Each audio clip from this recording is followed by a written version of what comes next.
வணக்கம் இனிய இதயங்களே. என் வாழ்வில் மரியா என்ற இந்த சிறப்பு பகுதியில் இன்று நாம் சந்திக்க இருப்பது மரியன்னையின் பக்தர் ஒருவரை சந்திக்கின்றோம். வாருங்கள், அவரை சந்திப்போம். அம்மா வணக்கம். வணக்கம். உங்க பேர் என்னம்மா? என் பேர் வைலட் மேரி. என்ன பண்றீங்க? நான் டிஃபன் கடை தள்ளுவண்டியில் வச்சிருக்கேன். நைட்டு டிஃபன் கடை. சரிங்கம்மா. மரியன்னை அப்படின்னு சொன்ன உடனே உங்களுக்கு என்ன ஞாபகத்துக்கு வரும்? எனக்கு வந்து அவங்க பண்ண எனக்கு ஒரு அற்புதம் மட்டும் ஞாபகம் வரும். மரியன்னை சொன்ன உடனே? ஆமா, அவங்க எனக்காக பண்ணது என் வாழ்நாள்ல மறக்க முடியாத ஒரு நிகழ்வு. அது என்ன அப்படி அற்புதங்கள் செஞ்சாங்க அப்படின்னு பாத்தீங்களா, 24th எப்பவுமே நாங்க வருவோம், குடும்பமா வருவோம் 24th. அப்போ நாங்கள் வெளி இடத்துல இருந்து வர்றதுனால 24th நாங்கள் இங்கே வர்றது வழக்கம்.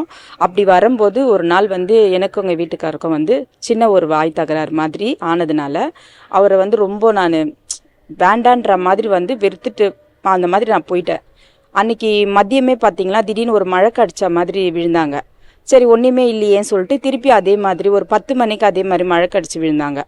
எனக்கு என்னென்னா, அவர் போனாதான் வருமானன்ற நிலைமை எனக்கு அப்பயும் சரி, நாளைக்கு இவர் வண்டிக்கு போவாரா, ஆட்டோ ஓட்டுறாங்க அவங்க, நாளைக்கு வண்டிக்கு போகணுமே, உடம்பு சரியாமல் ஆயிட்டாருன்னா இவர் ஹாஸ்பிட்டலில் போய் பார்க்கணுமே அப்படின்றது அதை நார்மலாகவே நான் எடுத்துக்கினேன். திருப்பி 1:30 மணிக்கு அதே மாதிரி ஒரு மாதிரி கை காலெல்லாம் ஆட்டிட்டு அப்படின்னோன்னு, என்ன இவர் தொடர்ந்து இந்த மாதிரி 3 வாட்டி பண்ணுறாரே சொல்லிட்டு என்ன பண்ணேன், சரி தூக்கிட்டு போயிடலாம் சொல்லிட்டு எனக்கு பக்கத்து வீட்டு ஒரு தம்பியோட உதவியோடு அவரை கூட்டிகிட்டு போகும்போது ஒரு ப்ரைவேட் ஹாஸ்பிட்டல் கூட்டிகிட்டு போகும்போது அவருக்கு ட்ரிங்க்ஸ் பண்ணுற பழக்கம் கிடையாது. அந்த டாக்டர் வந்து கேட்குறாங்க, நீங்கள் ட்ரிங்க்ஸ் பண்ணுவீங்களா அப்படின்னு. அப்போ அவர் சொல்கிறாரு, இல்லை நான் பண்ணலை. பண்ணேன் அப்படின்றாரு, பண்ணலைன்றாரு. ஏன்னா அன்றைக்கி 24th ஃபுல்லாக அவர் என் கூட தான் இருந்தார், அதனால் அவர் பண்ண வாய்ப்பு கிடையாது. நான் டாக்டர்கிட்ட சொல்கிறேன், இல்லை மேடம் அவர் சாப்பிடலைன்னு. இல்லை சாப்பிட்ருக்காரு, கை காலெல்லாம் பாருங்கன்னு. எனக்கு இல்லை, அவர் என் கூட இருக்காரு, எனக்கு எப்படி தெரியும்னு சொல்லிட்டு பக்கத்தில் இருக்கிற ஸ்டான்லி ஹாஸ்பிட்டல் கூட்டிகிட்டு போகிறோம். அப்போ கூட்டிகிட்டு போகும்போது டாக்டர் என்ன சொல்கிறாங்கன்னா, ஸ்கேன் எடுத்து பார்த்துட்டு அவருக்கு ப்ரெஷர் வந்து 280. அப்போனா அது ஹெவியான இது, அதான் ஃபஸ்ட்டு. அப்போ டாக்டர் சொல்கிறாங்க, அவர் கண்டிஷன் அவ்வளோதான், அதனால் நாங்கள் எங்களால் ஒன்றும் பண்ண முடியாதுன்றாங்க. அப்போ நாங்கள் எப்போவுமே நான் ஜெபமாலை பண்ண மாட்டேன், கோயிலுக்கு நார்மலாக வருவேன், நார்மலாக போவேன். அப்படி இருக்கும்போது என்னடா இது, இன்னைக்கு அம்மா கிட்ட போயிட்டு வந்து இந்த மாதிரி ஆகுதுன்னு நான் ஏற்றுக்க முடியாது. எனக்கு நல்லது கிடைச்சாலும் கெட்டது நடந்தாலும் மாதா நீங்கள் தான் எனக்கு அப்படின்னு சொல்லிட்டு ஒரு நம்பிக்கையோடு நானும் எங்கள் பெரிய பொண்ணு 2 பேரும் அதே ஹாஸ்பிட்டலில் கரெக்டாக நான் 1:30 மணி 2:30க்கெல்லாம் அந்த ட்ரீட்மெண்ட் நடந்துன்னு இருக்கு.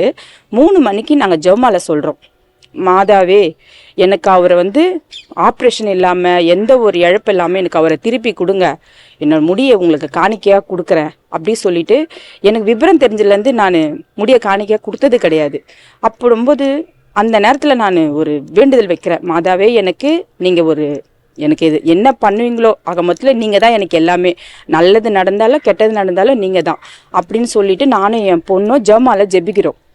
ஜெபிச்சுட்டு 3:30 ஆயிடுச்சு. 4 மணிக்கு நான் வார்டுக்குள்ளே போய் எமர்ஜென்சி வார்டில் போய் பார்க்குறேன், உட்காந்துட்டு இருக்காரு எழுந்து.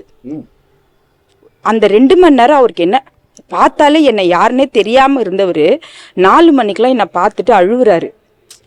பயந்துட்டியா, நீ வந்து பசங்களை வந்து படிக்க வச்சுட்டு எப்படியாவது கஷ்டப்பட்டுன்றாரு. இல்லை, உன்னை காப்பாற்றிடுவாங்க மாதா, எனக்கு தம்பிக்கை இருக்குதுன்னு சொல்லிட்டு நான் அவங்க அப்படியே அன்னிலேருந்து இன்ன வரைக்கும் மாதாவை நான் மறக்க மாட்டேன். எனக்காக அந்த பெரிய ஒரு அற்புதம் செஞ்சாங்க. அதுலேருந்து 24th வர்றது என் பிள்ளைங்க எல்லாத்துக்குமே மாதா தான் எங்களுக்கு துணையாக இருக்காங்க. சரிங்கம்மா. மரியன்னை வந்து உங்களுக்கு பெரிய ஒரு அற்புதத்தை தான் செஞ்சுருக்கிறாங்க. மரியன்னைக்கு நன்றி. மரியன்னைக்கிட்ட உங்களுக்கு என்ன பிடிக்கும்? அவங்கள பார்த்தாலே நான் ரசிப்பேன். எங்கள் அம்மா கிட்ட எப்படி நான் பேசுவேனோ அந்த மாதிரி எனக்கு மனசில் கவலையாக இருந்தாலும் சந்தோஷமாக இருந்தாலும் அவங்கக்கிட்ட நான் பேசிகிட்டே இருப்பேன். உள்ள சர்ச்சுக்குள்ளே வந்தாலே அவங்களோட சுருவம் இருக்கும், சகாய மாதா இருக்காங்கல்ல, அங்கே இருக்கிற இடத்துல போயிட்டு அவங்கள அப்படியே அணைச்சிட்டு அவங்கக்கிட்ட வந்து நான் சொல்லுவேன், இன்றைக்கி இது நடந்தது, இன்றைக்கி இந்த மாதிரி, இன்னைக்கு எனக்கு இந்த கஷ்டம், இன்றைக்கி இது நடக்குமா என்னன்னு தெரியலம்மா அப்படின்னுவேன். அப்படியே அவங்க முகத்தை நான் பார்க்கும்போது எனக்கு அவ்வளோ ஒரு சந்தோஷமாக இருக்கும். ரொம்ப அழகாகவே சொன்னீங்கம்மா. மரியன்னை செஞ்ச அற்புதத்தை அழகாகவே சொன்னீங்க. ஜெபம் செய்கிறீங்களா நீங்கள்? ஜெபிப்போம். என்ன ஜெபங்கள் செய்கிறீங்க? குடும்ப ஜெபம் பண்ணுவோம், ஜெபமாலை ஜெபிப்போம். ஜெபமாலை செய்கிறீங்க. சரி, ரொம்ப நன்றிங்கம்மா. நன்றி.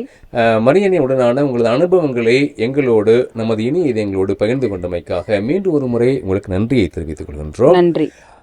இனி இதயங்களே, என் வாழ்வில் மரியா என்ற இந்த சிறப்பு பகுதியில் மரியன்னை உடனான தனது அனுபவங்களை நம்மோடு பகிர்ந்து கொண்டார் திருமதி வயலட் மேரி அவர்கள். மீண்டும் நாளை மற்றும் ஒரு மரியன்னை பக்தரை சந்தித்து அவரது அனுபவங்களை நாம் கேட்டு தெரிந்து கொள்வோம். அதுவரை நன்றி, வணக்கம். மரியே வாழ்க.